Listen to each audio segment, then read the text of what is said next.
From the Library of Congress in Washington, D.C.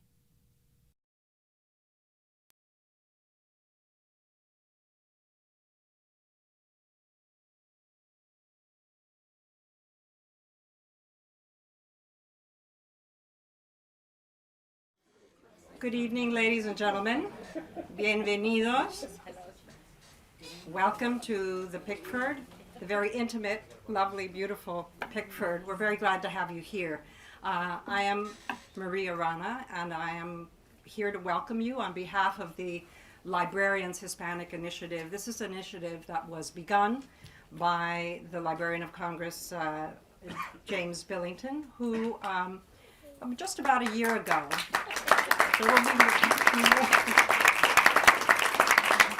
just about a year ago, Dr. Billington decided that an organization was needed, initiative was needed, with a working group behind it, to better serve the Hispanic population of this country and to better represent the collection, the Luso-Hispanic collection in this institution, which is the largest and finest Hispanic collection in the world.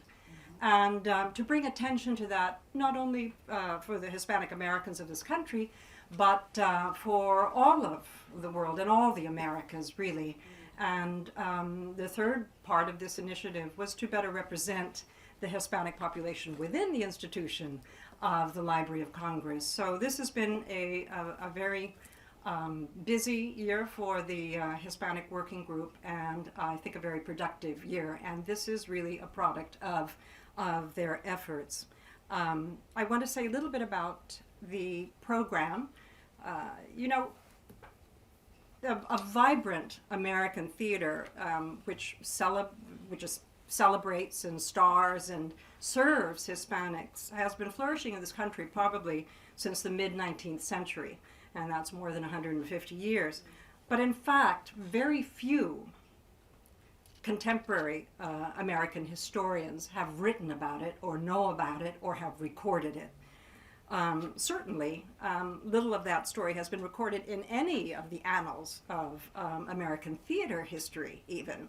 And now come these two scholars, Tony Mata and Ralph Remshart, to correct that oversight and to rescue a really vivid slice of history, the history of New York's dynamic Latino theater over the course of the past 50 years. They call it the Theater of Rice and Beans. The documentary you're about to see and hear represents a major corrective and one that we want to honor here at the Library of Congress. We hope that you appreciate its broader cultural context, the sweeping infusion of the Hispanic arts that Professor Mata's and Professor Remshart's very moving film represents, especially as they engage in conversation with two giants of the Washington, D.C.'s storied Gala Theater here in D.C., Hugo Medrano and Abel Lopez. We're very fortunate to have these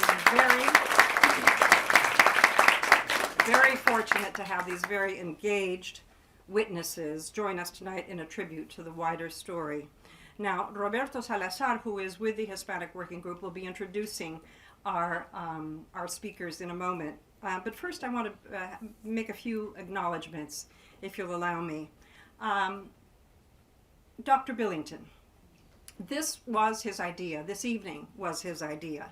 And it is really an example of the kind of passion that Dr. Billington has brought as librarian, investing this institution with his vision of the humanities and a conviction that the study of humanities, that knowledge, that reading makes us all better human beings.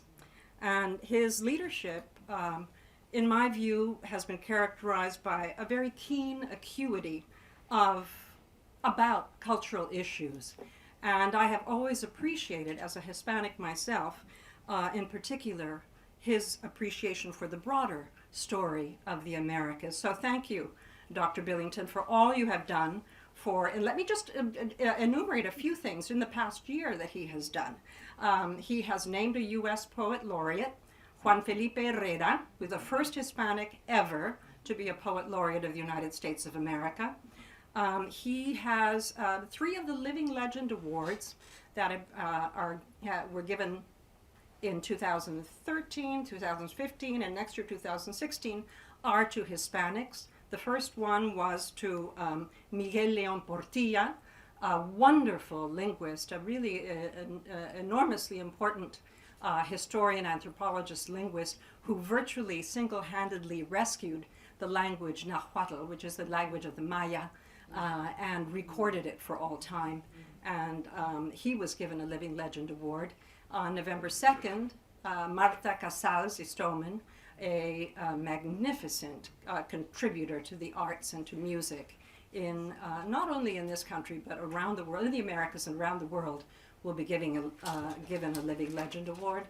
And next spring, Mario Vargas Llosa, I hope you've heard of him, Peruvian novelist, Nobel Prize winner, who will be receiving a Living Legend Award from the Library of Congress. And Dr. Billington has always had a keen eye for Mexico, our neighbor, our closest neighbor, in many ways, not only our neighbor, but our sibling, and someone who is very much a part of our family. So for all of these things, thank you, Dr. Billington, and thank you to Marjorie Billington as well for her work so many years as a helpmeet and wife really of the institution itself. Thank you so much.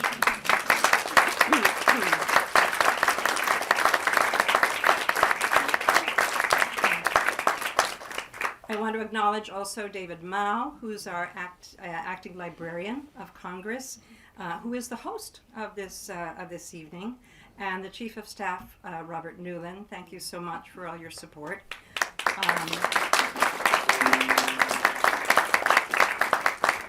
There are 3 people who were very instrumental in bringing this together. Angela Kinney, there she is over there with the Hispanic Working Group. Francisco Macias in the back of the room. Catalina Gomez, I don't know if you're here. Catalina also has helped very much. And of course, what you'll see in the program that it says that I am the chair of the Hispanic Working Group. Well, the chair of the Hispanic Working Group is actually here tonight. I'm the former chair, and I want to introduce Evelio Rubiela, who is the new chair. And now, without further ado, Roberto will introduce our speakers.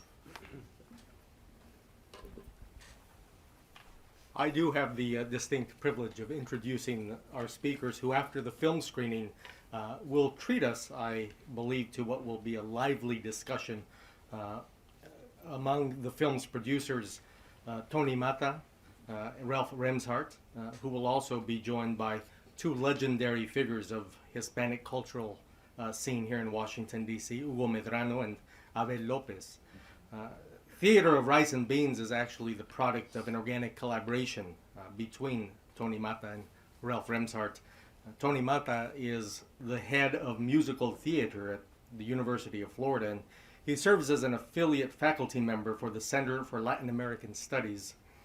He's a multi-award winning director and holds a Master of Fine Arts in Musical Theater from San Diego State University. Mr. Mata has directed, choreographed, and performed in over 300 plays, musicals, operas, and cabarets in New York, off-Broadway, and in regional theater. Dr. Ralph Remshart is a professor of theater at the University of Florida and a graduate of the Ludwig Maximilians University in Munich, Germany, and the Freie Universität Berlin, where he received a Master of Arts in German Literature and Theater Studies. A native of Berlin, he first came to the United States on a Fulbright scholarship, and he completed his PhD in dramatic arts at the University of California, Santa Barbara. Dr. Remshart has lectured and delivered papers nationally and internationally at conferences in Canada, Germany, Great Britain, the Netherlands, Portugal, Spain, Greece, Russia, China, Chile, and India. Also joining tonight's discussion, we have Hugo Medrano, who has directed over 100 productions and produced several shows since the founding of the Teatro Gala in 1976. A native of Argentina, Mr. Medrano studied theater at the Theater School of La Plata. In Madrid, Spain, he studied with William Layton and renowned directors José Monleón and Miguel Narros. The discussion this evening will be moderated by Abel Lopez, who is a theater producer and an adjunct professor at George Mason University. He has served as Teatro Gala's associate producing director for over 25 years. Mr. Lopez has produced more than 65 shows and directed another 25, including the company's first hit production of Kiss of the Spider-Woman that won numerous awards. You'll find a brief biography for each of these distinguished gentlemen in your program. And I would be remiss if I didn't also acknowledge another very special guest who is here with us this evening, the other co-founder of Gala Theater, Rebecca Medrano.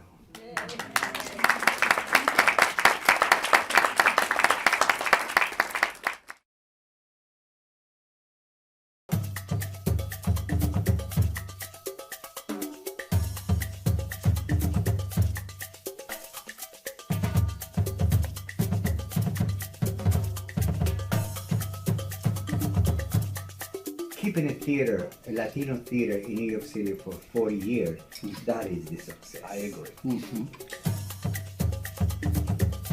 And then people say, well, why are you doing it? Nobody's putting a gun on my chest to say you have to do that. I do that because I want it. I do that because it gives me enormous pleasure. I think that what we're doing is enriching the cultural life of this country. Latino has to be always this stereotype. Yeah. The moment that those scripts start to become different, then we're going to be different. These theaters, the three theaters, have allowed us to just be human beings, not have to define ourselves by our identity, because our identity is only one part of our humanity.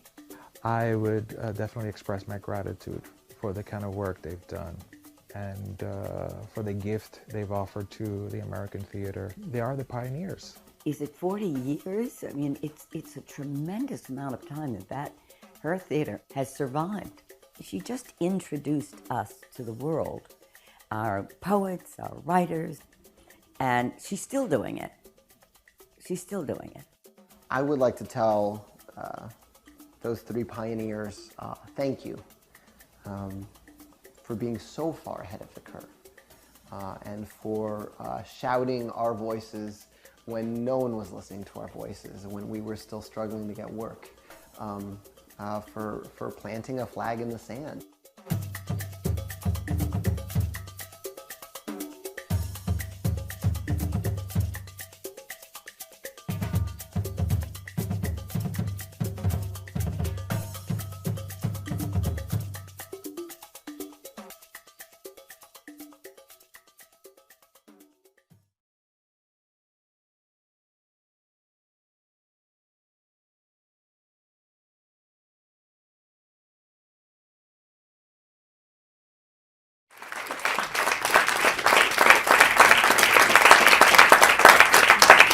Just because I think it provides a historical context for the work of Latino theater artists, I think, in this country, and three very significant pioneers who are focused in New York, but we can also touch on what was also happening in California with Teatro Campesino. Started about the same time. Gala here in Washington, D.C. There was a theater in Boston also that was started about the same period of time. But I think that the documentary really also touched on a lot of issues that really could come under the state of Latino theater, you know, and some of the issues that they were dealing with as those pioneers, and Hugo and Luis Valdez were also dealing with as well, I think, is what is the relationship between the art and the audience? You know, how do you continue to work? What is Latino theater? What is the importance of language, or the question of what does language play a key role in this or not? Whether language is culture or is just semantics. Also the importance of creating space to develop the work where it's being understood, that where it comes from has to have a context for that. To be able to develop something you have to provide an environment in which someone understands the role that it plays in society. So I think it really touched on a lot of this. But I'm also curious as to why you wanted, and you hinted at it at the very beginning of the documentary about being in New York and going to New York, about you as an artist. Why this project was important to you? I'll tell you, it was because they were the surrogate parents to so many of us when we arrived to New York. Not just me, but so many of us. And they were not only surrogate parents to all of us, they were also great teachers. I had wonderful opportunities to work as an actor and as a director in Miriam's theater, and to assist René Bush as a director, and so he highly influenced me as a director, just being his assistant and then getting to be on stage as an actor with him, and working at INTAR with Maria Fornés in the Playwrights Lab. So having been in New York all those years, working with them, and having a conversation with Ralph after he got out of class one afternoon, and he said, you know, I have some students that want to do some research on these three theaters, and there's virtually nothing out there, and you know these three people, and I said, well, you're good with the camera, let's do something. I'll have a dinner with them, and let's get them all together and start with the dinner, because I really thought if I can get the three of them, because they were also getting up in their years, and I knew that if we didn't capture some of the history that like Marie said has been omitted in a lot of theater history books, that this part of American theater history was going to vanish and be gone. And I didn't want people to read this information in a theater history book. I wanted them to get it from them. And I wanted all of the people to understand the great influence that they had on multiple generations. So that was important to depict in the film, was all of the people and the generations that they impacted. But so when Ralph said that to me, I said, all right, well, I'll organize the dinner and we'll get them together, which was a chore in and of itself to get three people of their caliber to agree on a date. And then my dear friend David offered his apartment, who's here tonight in New York, and said, all right, we can have it in his apartment and we'll gather everybody together and have a dinner. And from that dinner, which was about 3 hours of shooting, we said, thank God, okay, we have that, right, Ralph?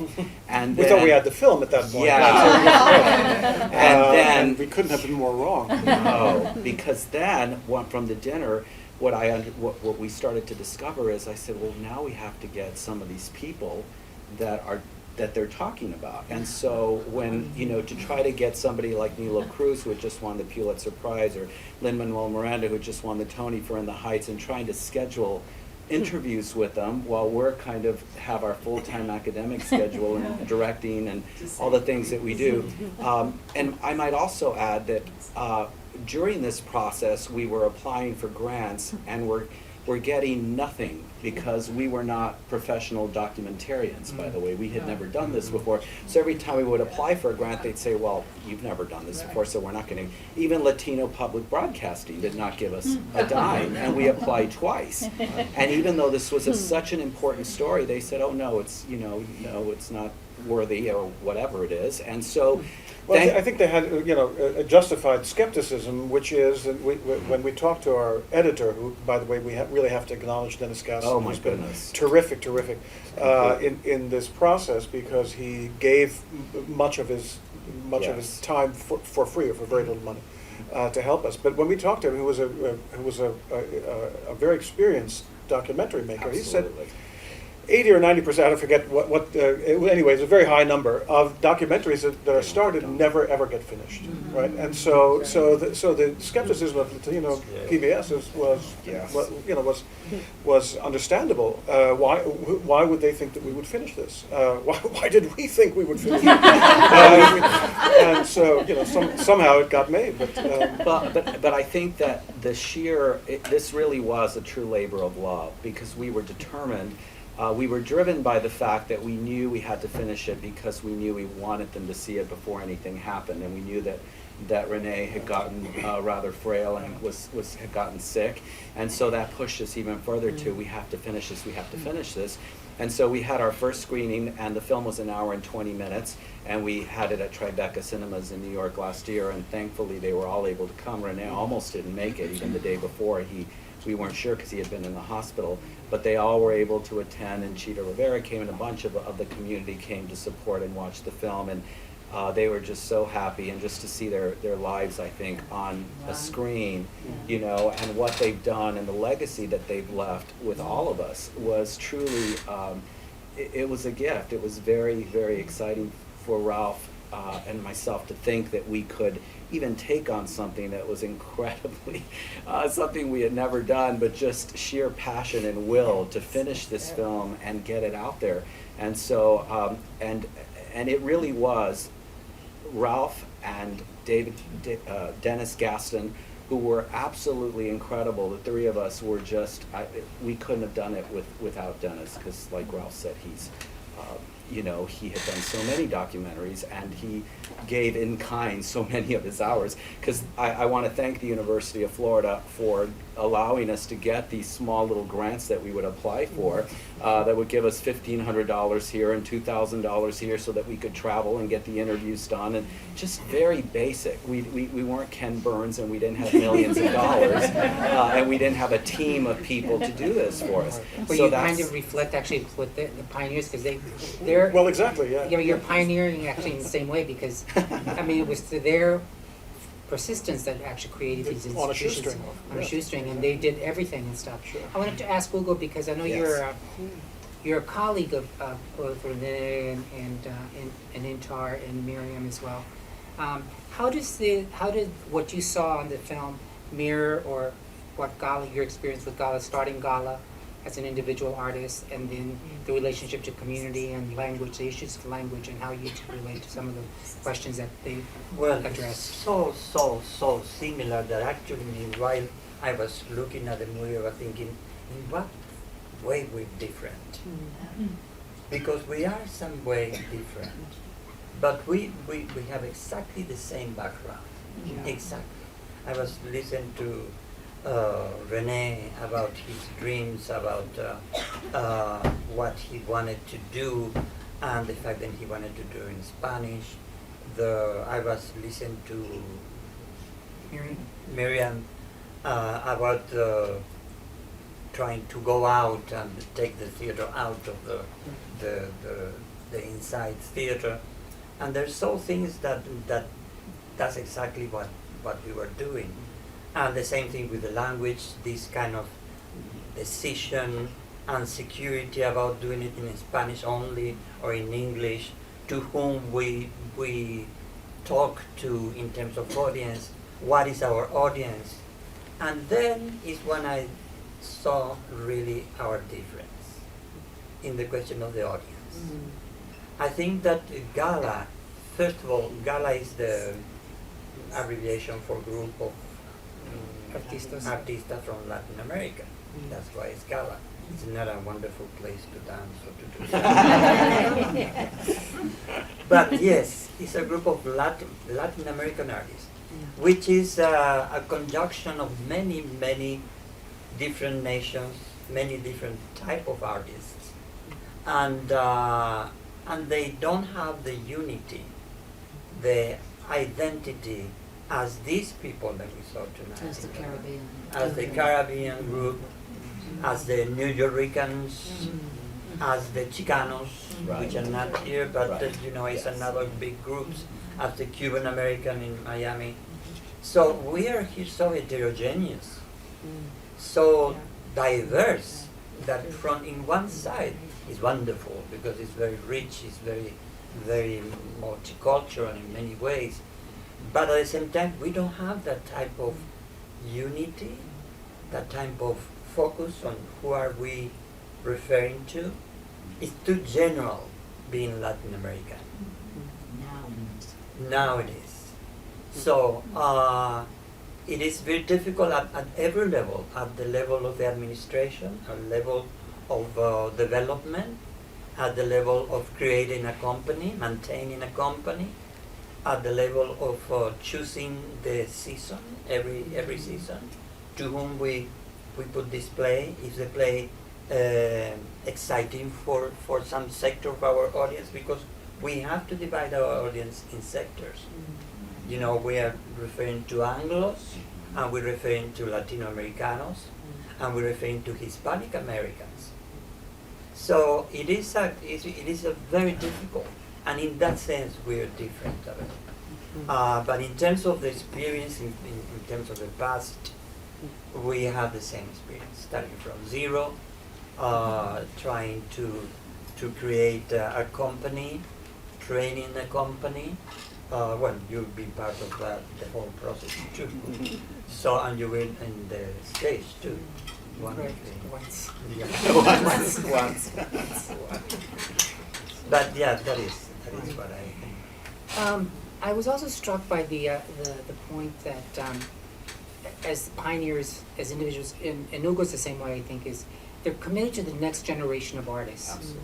And the importance that it wasn't about just creating an institution for the sake of vanity, Right. but the importance of really the creative process and how much of their efforts has been about commissioning work, whether it's for their own companies or their own ensembles, or commissioning artists, or now trying to support particular artists like Maria Fornes at that particular time, or Migdalia now, or Lynn Miranda now. So, but that is really important to them, the next generation, I think.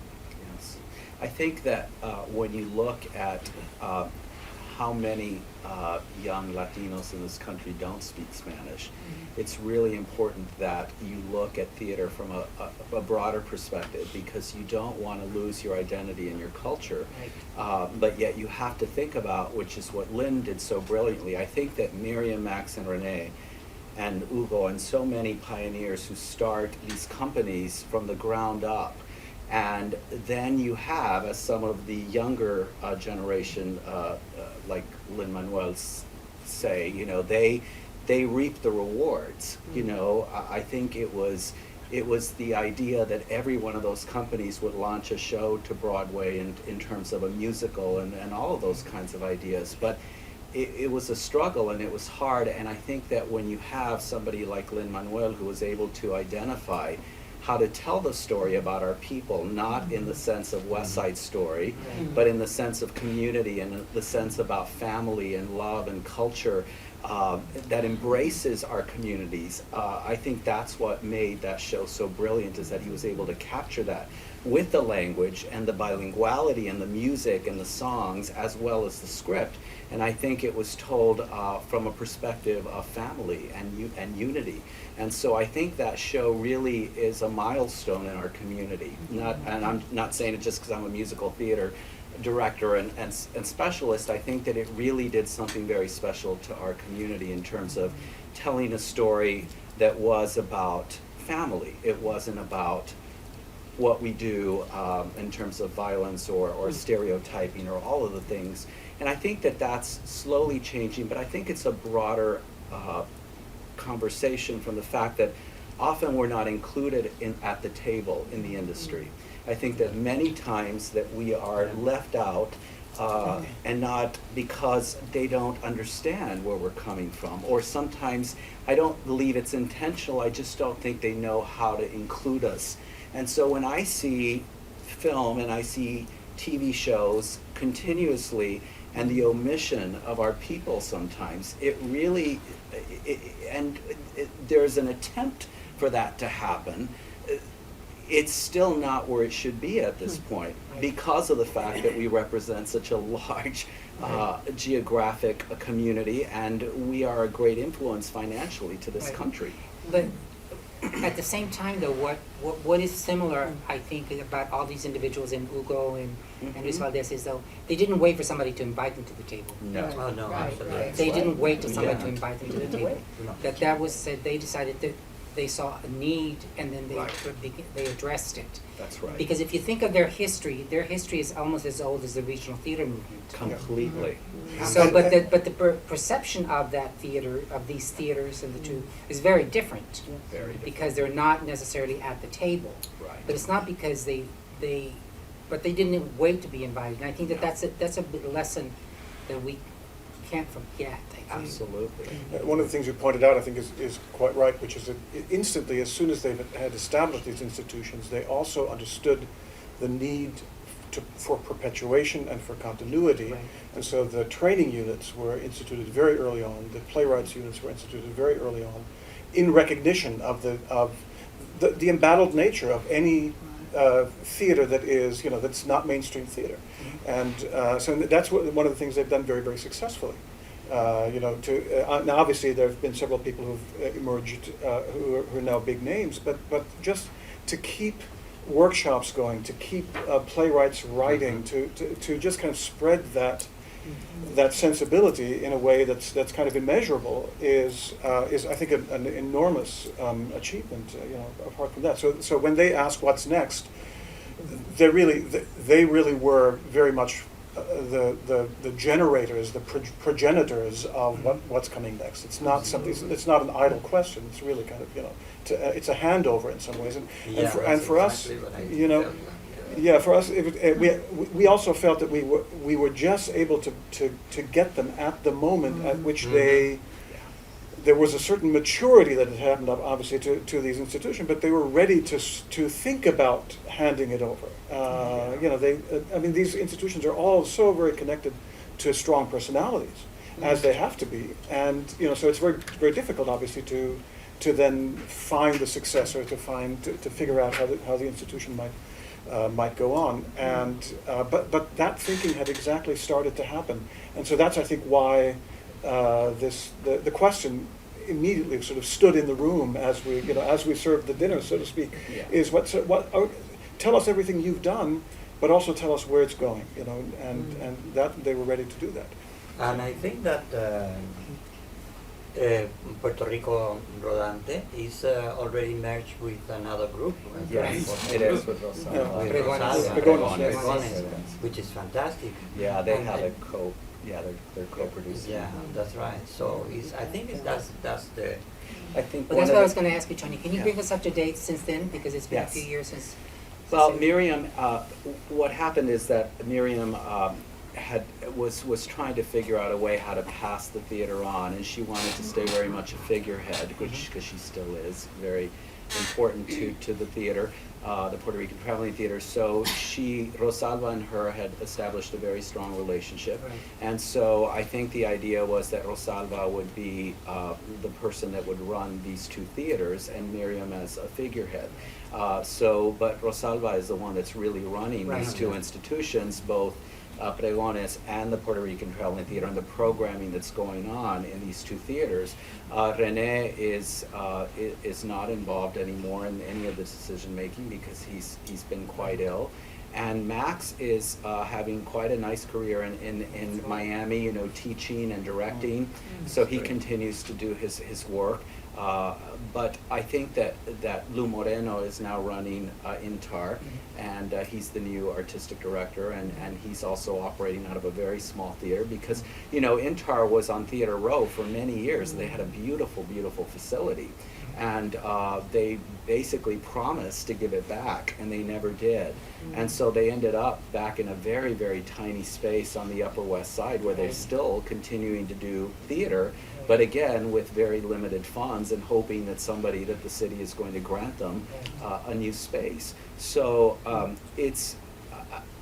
I think that what we have done in some ways is just brought these theaters to a platform so that everybody is aware of what they struggle to do, and just like Hugo has done, there's so many people that have done such amazing work in our community to tell these stories and develop these wonderful young playwrights. And so the idea was just to not let them be forgotten, because it would have been. So I was going to ask you, how do you hope that this film is used to keep telling that story?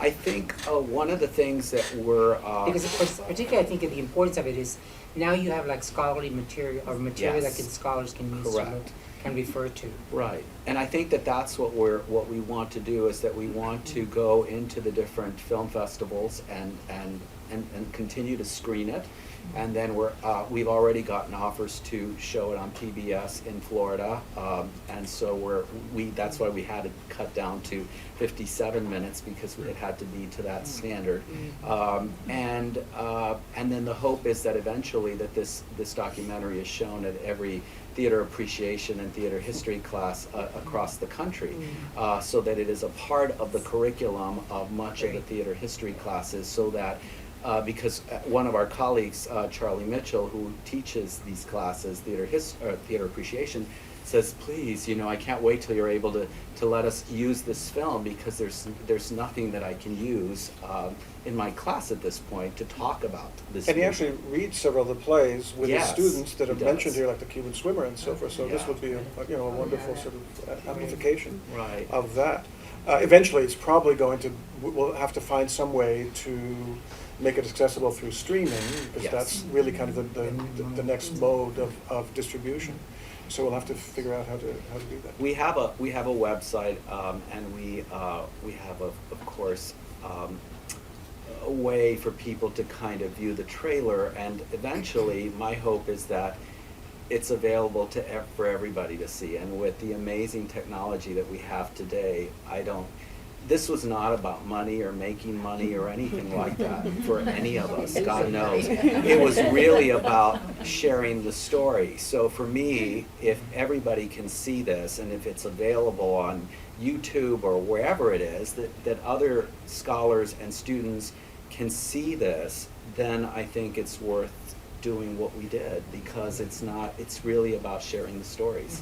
And Latino playwrighs too. And which is Latino very- playwrights, yes. Before we open it up to the audience, I want to touch on a couple of things, and Yes. that is, or maybe Ugo and Rebecca, you might want to add something too about the context, because there was a context of these theaters at this particular time when they were being formed in the 60s and 70s and stuff.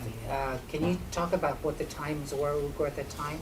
And also because I just happen to know that Anna Steele is in the audience, who's with the National Endowment for the Arts, and they had a program there which was called Expansion Arts that was really important to the birth of these theaters here. So I think that, understanding that context, I think, is important. Well, I think that we founded the theater in the middle, in a very particular time in Washington, D.C., because there were a very particular audience composed of basically, audience, community, Latino community in Washington, who was really conformed of many people, immigrants from different countries under dictatorship. So there were people with a very high grade of education, and doctors, actors, professionals who had to leave the country desperately to another city, and basically Washington D.C., because many of them were involved also in trying to change what was going on Latin America. So there was a very particular audience, very well educated, that needed a kind of space where they could find out, where they could enjoy their own culture. And we did plays that we cannot afford to do now, because they were very political, they were socio-political, they were very well written, they were as they said in the movie, plays that we brought from Latin America, which has a very European kind of literature and theater that never was done in Washington, D.C. At the time we were one of the foremost avant-garde theaters when we started. We didn't know that, but and of course less the American audience. So it is as they say, it is a question of doing what you need to do, what your guts tell you, and to that people who need it. As you said, we never thought about the table or whatever. Yes. We really wanted to create this because the need of it, not only the audience, our community, but also ourselves, this group of artists from Latin America. I want to open it up to the audience to see if there are any questions right here. Yes, well, thank you for doing this. I think it's great, and it's great to teach future generations. But I was wondering, I've been thinking about the idea of language and identity, and to see the generations that are being born here of immigrants. Unfortunately, some of them are losing the Spanish. They're not bilingual. They don't know. Some of them have never been to the countries where their parents came from. So looking down the road, what do you see the future of Hispanic theater is, given that there's this generation of kids who don't necessarily have that emotional and cultural tie to language and identity? What is the future shaping up as you look at both playwrights and your audiences? Tony Ugo? I think it's a brilliant question. I wish I had a way to look into the crystal ball to look into the future. But I think that we're dealing just in, the amount of time that I've been teaching, which is over 20 years, we've seen a change in the way young people think. And so to look 10 years down the line or even 5 years down the line with this technology and the fact that they're completely hooked to a black screen 24/7 and cannot leave it, that's a challenge in and of itself, because they are multitaskers of so many things but cannot keep their mind on one. And theater is so much about focus, and it's so much about clarity, and it's so much about collaboration. It's not so much about this, but yet it's important to include that, because if you don't, you start losing your young audience.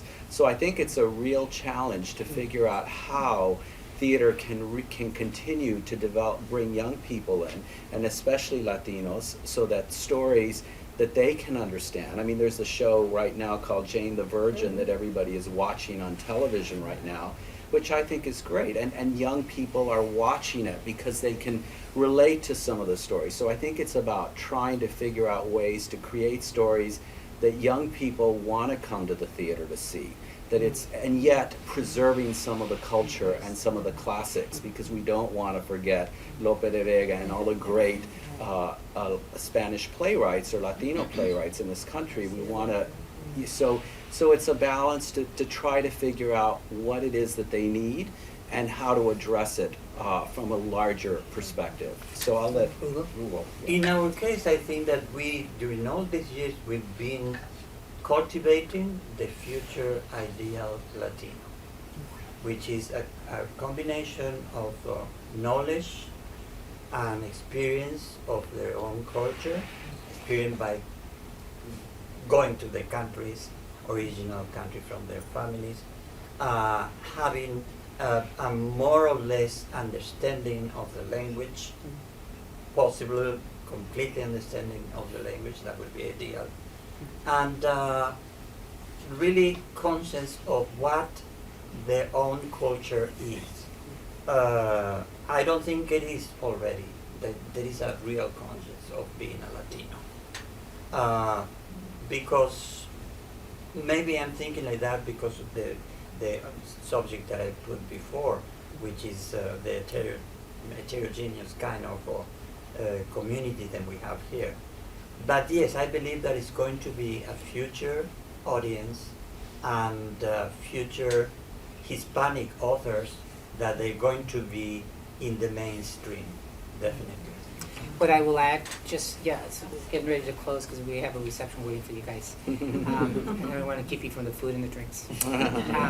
But what I will add, so our surveys indicate at Gala that they want to see the plays in Spanish, but they want to receive the information about the plays in English. So it's something for us that we are constantly looking at, because they want to see the play in the original language it was written, because of what they get from it physically and visually, but they want it to technology. They want to get the information in English. I think one of the things that Repertorio Español does currently is that they do the productions in Spanish, and they have the earphones so they can translate the production in English. Or the subtitles, exactly like Can I add something about Nina Yeah. Rose and the playwrights? Her question goes not just to audience, it goes to the future of Latino theater, who's writing them. And what I think we're seeing with a lot of Hispanic American playwrights as well, including Nilo, who came to Gala, we did his show in English, and afterwards he said, I wish I had written it in Spanish. So there's an awareness among those playwrights who are the second generation that what am I missing? I'm still that being, I still think. The difficulty is who's going to produce them in Spanish. They get to a level where they don't want to be produced, at Gala because, they want bigger. And they need bigger, and there should be more companies who produce them, but they have to do it in English. And that's a question of not having expansion arts, not having enough endowment money, not having enough state money, not having enough attention. It goes in 30-year cycles. When we started, we got a 6-line, Miss Manners gave us a 6-column headline for a show La Fiaca that nobody even knew because it was in, because Spanish was in, bilingualism was in. You had to speak Spanish in school, you took it. 30 years go by, now it wasn't. English only. So I think it's going to come around. I think this fashion does. I think if there are authors like Karen Zacharias from Washington, D.C., that they really have been successful in Spanish and in English. And Karen is a playwright who writes in English, but immediately she does translations of her own plays. Wow. Karen just did Destiny of Desire at Arena Stage, which opened their season, and did Maria Elena Desert at Gala last season in Spanish last fall. I want to thank you all. I want to thank our guests and our panelists for their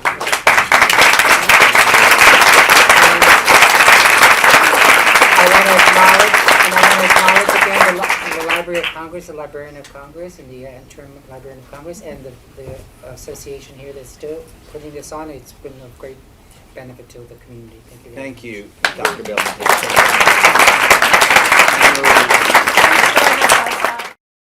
This has been a presentation of the Library of Congress. Visit us at loc.gov.